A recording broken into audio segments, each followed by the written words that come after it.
Rumah ini bercahaya. Abdul Muthalib menyaksikan sendiri kilauan cahaya di rumah Siti Aminah, pertanda bahwa cucunya itu sudah lahir.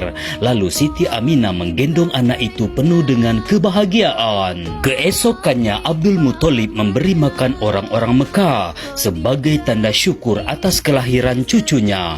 Kala itu setiap anak yang baru lahir harus diumumkan kepada penduduk Mekah, dan pengumuman tersebut dilakukan di depan Ka'bah. Anak yang sudah diberi nama akan disambut sorak gembira oleh penduduk di sana. Kemudian Siti Aminah yang menggendong anaknya itu memberikannya kepada Abdul Muthalib, lalu membawa anak itu ke depan Ka'bah. Saat Abdul Muthalib menyentuh Hajar Aswad, tiba-tiba kunci pintu Ka'bah bergerak sendiri. Melihat hal tersebut, Abdul Muthalib langsung masuk ke dalam Ka'bah. Tak berselang lama dia pun keluar dari sana sambil berjalan menaiki anak tangga. Dan di samping makam Nabi Ibrahim, Abdul Muthalib memberi anak itu nama Muhammad. Penduduk Quraisy mendengar nama itu jadi heran karena nama tersebut tidak sama dengan nama berhala mereka. Kemudian Abu Thalib maju dan berkata bahwa nama itu sudah diberikan, dan penduduk Quraisy tak perlu lagi merasa heran. Lalu Abdul Muthalib mengulangi lagi nama itu sambil mengangkat cucunya yang bernama Muhammad, dan beliaulah Nabi akhir zaman umat Islam. Sementara di pasar ASI terlihat seorang wanita sedang menggendong anaknya, menawarkan ASI kepada penduduk di sana. Dia bernama Halimatus Sa'diyah, namun tak seorang pun yang mau menerimanya.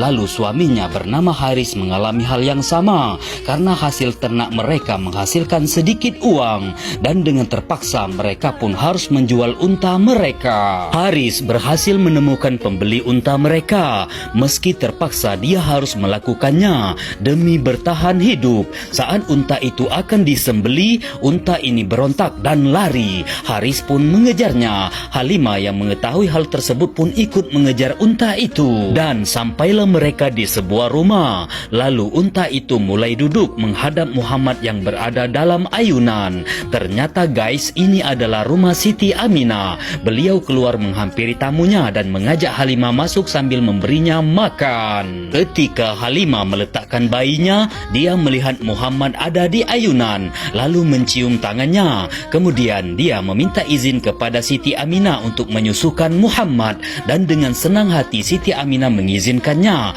karena kebetulan Siti Aminah tidak bisa mengeluarkan ASInya. Kemudian mereka berdua pun sama-sama jadi terharu. Lalu bagaimana kelanjutan ceritanya?